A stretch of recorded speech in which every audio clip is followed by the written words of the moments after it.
Let's look at the interface language for the 1240, 1280, and 1580.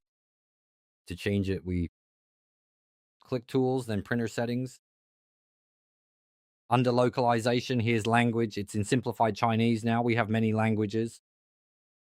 Let's go from top to bottom.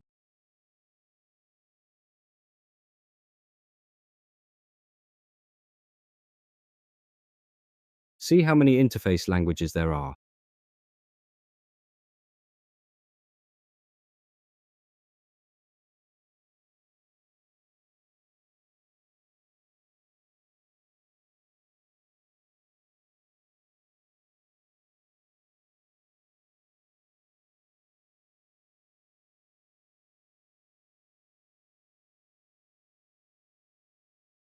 That's all of them.